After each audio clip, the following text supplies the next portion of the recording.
Ramajit Singh, Desi. Thank you very much, Mr Deputy Speaker, and I was proud to add my name to new Clause 8 led by my honourable friend the member from Streatham regarding the abolition of excessive fees being charged to children, and I hope that the government accepts it.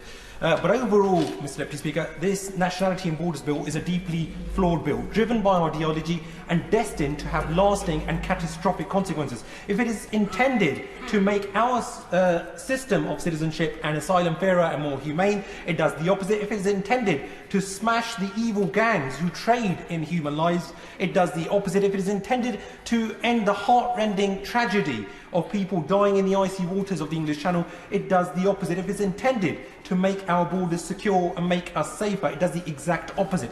Yet the government ploughs on with their hostile environment without thought for the devastating impact that it may have. Ministers have been warned by experts and academics that the bill undermines the UK's commitment to the 1951 Geneva Refugee Convention and much more besides. Given the weight of evidence against the government's approach, one might wonder why they persist. Why indeed? Mr Deputy Speaker, the removal of ethnic minorities from these islands has been a long-standing fascist demand. On the streets where I grew up, it was translated into something more straightforward and visceral, chalked up on walls or shouted through letterboxes, "Send them back." Now, this government is hanging the sword of Damocles over our heads. If you go and do something wrong here, or something perceived to be wrong by the nation of your ancestral heritage, you could be stripped of your citizenship and ordered to go back home. Now, this right-wing rhetoric returns in the Nationality and Borders Bill in front of the House this afternoon. And let's be blunt, Mr Deputy Speaker.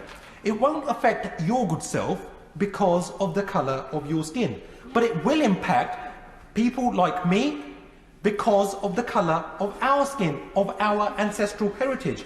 And what's even more galling, Mr Deputy Speaker, is that the Prime Minister is getting someone with brown skin colour to do his dirty work with a bill that could have disastrous consequences for black and brown people. No wonder there are accusations of tokenism from within the Asian, African and Caribbean British communities. What's the point of having black and brown people as cabinet ministers sitting on those Conservative front benches if they are going to directly act against the interests of black and brown people just so that they may hold ministerial office? When the military government of Myanmar disempowered ethnic groups by removing their citizenship, many of us shuddered with horror. But people are now frightened, Mr Deputy Speaker, that this Home Secretary can remove their citizenship at a stroke, can do so retrospectively and without any notice.